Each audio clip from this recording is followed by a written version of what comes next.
Hi ಮಕ್ಳೇ, ಎಲ್ರೂ ಬಂದ್ರಾ? ಸರಿ, ಇವತ್ತು ಅಜ್ಜಿ ನಿಮ್ಗೊಂದು ಮಸ್ತ್ ಕತೆ ಹೇಳ್ತೀನಿ. ಕತೆ ಹೆಸರು ಸಿಂಹರಾಜ ಮತ್ತು ಚಿಕ್ಕ ಇಲಿಯ ಸಾಹಸ. ಕೇಳೋಣವಾ? ಒಂದಾನೊಂದು ಕಾಲದಲ್ಲಿ ಅಂದ್ರೆ ತುಂಬಾ ವರ್ಷಗಳ ಹಿಂದೆ ಒಂದು ದೊಡ್ಡ ಕಾಡಿತ್ತಂತೆ. ಹಬ್ಬಬ್ಬ, ಎಂಥ ಕಾಡು ಅಂದ್ರೆ ಎಲ್ಲ ನೋಡ್ರು ಹಚ್ಚಹಸಿರು ಮರಗಳು, ಬಣ್ಣ ಬಣ್ಣದ ಹೂವುಗಳು, ಮತ್ತೆ ಜುಳುಜುಳು ಅಂತ ನೀರರಿಯೋ ಒಂದು ನದಿ ಕೂಡ ಇತ್ತು. ಆ ಕಾಡಿಗೆ ಒಬ್ಬ ರಾಜ ಇದ್ದ. ಯಾರು ಗೊತ್ತಾ?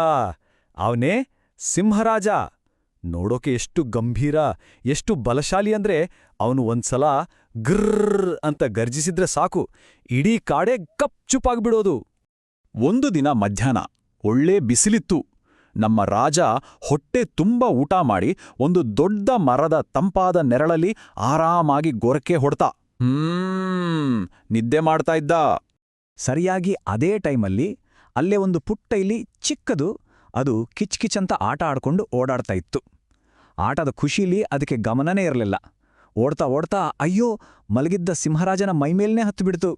ಇಲಿ ಮೈಮೇಲೆ ಓಡಾಡಿದ್ದು ಗೊತ್ತಾಗ್ತಿದ್ದ ಹಾಗೆ ಸಿಂಹಕ್ಕೆ ನಿದ್ದೆಯಿಂದ ಎಚ್ಚರವಾಯಿತು.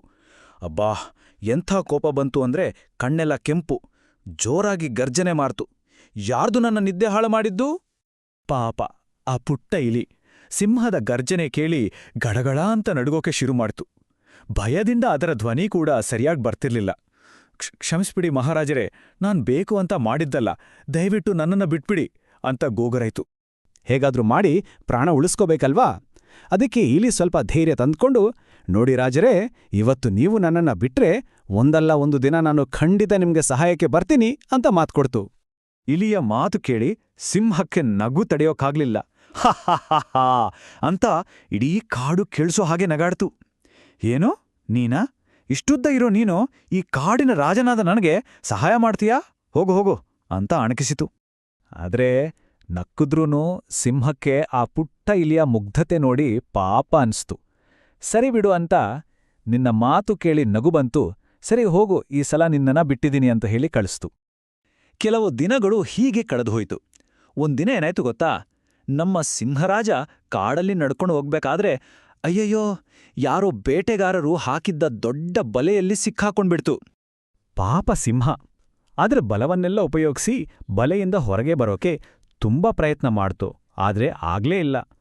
ಆಗ ಅದಕ್ಕೆ ತುಂಬ ಬೇಜಾರಾಗಿ ಅಸಹಾಯಕತೆಯಿಂದ ಸಹಾಯಕ್ಕೋಸ್ಕರ ಜೋರಾಗಿ ಗರ್ಜನೆ ಮಾಡೋಕ್ ಶುರು ಮಾಡ್ತು. ಆ ಗರ್ಜನೆ, ಆ ನೋವಿನ ಕೂಗು ಎಲ್ಲೋ ದೂರದಲ್ಲಿದ್ದ ನಮ್ಮ ಪುಟ್ಟ ಇಲಿಯ ಕಿವಿಗೆ ಬಿತ್ತು. ಅರೆ, ಇದು ನಮ್ಮ ರಾಜನ ಧ್ವನಿಯಲ್ವಾ? ಏನೋ ಅಪಾಯದಲ್ಲಿದ್ದ ಹಾಗಿದೆಯಲ್ಲ ಅಂತ ಅನ್ಕೊಂಡು ಆ ಸದ್ದು ಬಂದ ಕಡೆಗೆ ಓಡೋಡಿ ಬಂತು. ಬಂದು ನೋಡಿದ್ರೆ ರಾಜ ಬಲೆಯಲ್ಲಿ ಸಿಕ್ಕಾಕೊಂಡು ಒದ್ದಾಡ್ತಿದ್ದ. ಇದನ್ನ ನೋಡಿ ಇಲಿಗೆ ತುಂಬಾ ಬೇಜಾರಾಯ್ತು. ಅದು ಧೈರ್ಯವಾಗಿ ಮುಂದೆ ಹೋಗಿ, ರಾಜರೇ, ಹೆದರ್ಬೇಡಿ, ನಾನು ಕೊಟ್ಟ ಮಾತನ್ನು ಉಳಿಸ್ಕೊಳಕ್ ಬಂದಿದ್ದೀನಿ ಅಂತ ಹೇಳಿತು. ಹೇಗೆ ಹೇಳಿ? ಇಲಿ ಒಂದು ಕ್ಷಣನೂ ತಡ ಮಾಡ್ಲಿಲ್ಲ. ತಕ್ಷಣ ತನ್ನ ಚೂಪಾದ ಪುಟ್ಟ ಹಲ್ಲುಗಳಿಂದ ಬಲೆಯ ದಾರಗಳನ್ನ ಕುರ್ಚ್ ಅಂತ ಕಚ್ಚಿ ಕಡಿಯಕ್ ಶುರು ಮಾಡಿತು. ನೋಡ್ತಾ ನೋಡ್ತಿದ್ದ ಹಾಗೆ ಒಂದೊಂದೇ ದಾರ ತುಂಡಾಗಿ ಸಿಂಹರಾಜ ಬಲೆಯಿಂದ ಆಚೆ ಬಂತು. ಬಲೆಯಿಂದ ಹೊರಗೆ ಬಂದ ಸಿಂಹಕ್ಕೆ ನಂಬೋಕೆ ಆಗ್ಲಿಲ್ಲ. ಅದಕ್ಕೆ ಆಶ್ಚರ್ಯ, ಖುಷಿ ಎಲ್ಲ ಒಟ್ಟಿಗೆ ಆಯ್ತು. ಅದು ಇಲಿಯನ್ನ ತುಂಬಾ ಪ್ರೀತಿಯಿಂದ ನೋಡಿ, ನನ್ನ ಪುಟ್ಟ ಗೆಳೆಯ, ಅಂದು ನಾನು ನಿನ್ನನ್ನೋಡಿ ನಕ್ಕಿದ್ದೆ, ಆದ್ರೆ ಇವತ್ತು ನೀನೇ ನನ್ನ ಪ್ರಾಣ ಉಳಿಸಿದೆ. ನಿನಗೆ ತುಂಬು ಹೃದಯದ ಧನ್ಯವಾದಗಳು ಅಂತ ಹೇಳಿತು. ಅಷ್ಟೇ ಮಕ್ಳೇ, ಆ ದಿನದಿಂದ ಆ ದೊಡ್ಡ ಸಿಂಹ ಮತ್ತೆ ಈ ಚಿಕ್ಕ ಇಲಿ ಇಬ್ಬರು ತುಂಬ ಒಳ್ಳೆ ಫ್ರೆಂಡ್ಸ್ ಆದರು. ದೊಡ್ಡೋರು ಚಿಕ್ಕೋರು ಅನ್ನೋ ಭೇದಭಾವ ಅವರ ಸ್ನೇಹದಲ್ಲಿ ಇರ್ಲೇ ಇಲ್ಲ. ಸರಿ, ಈಗ ಹೇಳಿ ನೋಡೋಣ, ಈ ಕಥೆಯಿಂದ ನಮ್ಗೇನು ಗೊತ್ತಾಯ್ತು?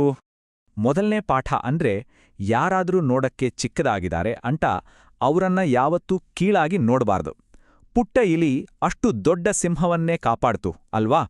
ಇನ್ನೊಂದೇನಪ್ಪ ಅಂದ್ರೆ, ದಯೆ ತೋರ್ಸಕ್ಕೆ, ಸಹಾಯ ಮಾಡಕ್ಕೆ ನಾವು ದೊಡ್ಡವರ ಚಿಕ್ಕವರ ಅನ್ನೋದು ಮುಖ್ಯನೇ ಅಲ್ಲ. ಒಳ್ಳೆ ಮನ್ಸಿದ್ರೆ ಸಾಕು, ಯಾರು ಬೇಕಾದ್ರೂ ಸಹಾಯ ಮಾಡ್ಬೋದು. ಹಾಗಾದ್ರೆ ನಿಜವಾದ ಸ್ನೇಹಕ್ಕೆ ಯಾವುದು ಮುಖ್ಯ? ಶಕ್ತಿನ ಅಥವಾ ಪ್ರೀತಿ ಮತ್ತು ಸಹಾಯ ಮಾಡುವ ಗುಣನ? ನೀವೇ ಯೋಚನೆ ಮಾಡಿ, ಸರಿನಾ? ಆಯ್ತು, ಮತ್ತೊಂದು ಒಳ್ಳೆ ಕಥೆಯ ಜೊತೆ ಅಜ್ಜಿ ಮತ್ತೆ ಬರ್ತೀನಿ. ಟಾಟಾ. ಮಕ್ಕಳೇ, ನಿಮಗೆ ಈ ಕಥೆ ಇಷ್ಟ ಆಯ್ತಾ? ಇನ್ನೂ ಹೀಗೆಯೇ ಮುದ್ದಾದ ಕನ್ನಡ ಕಥೆಗಳು ನೋಡಲು ನಮ್ಮ ಚಾನೆಲ್ ಅನ್ನು ಸಬ್ಸ್ಕ್ರೈಬ್ ಮಾಡಿ. ಈ ವಿಡಿಯೋಗೆ ಲೈಕ್ ಮಾಡಿ ಮತ್ತು ನಿಮ್ಮ ಸ್ನೇಹಿತರಿಗೆ ಶೇರ್ ಮಾಡಿ. ಮತ್ತೆ ಇನ್ನೊಂದು ಹೊಸ ಕಥೆಯಲ್ಲಿ ಭೇಟಿಯಾಗೋಣ. ಬಾಯ್ ಮಕ್ಕಳೇ.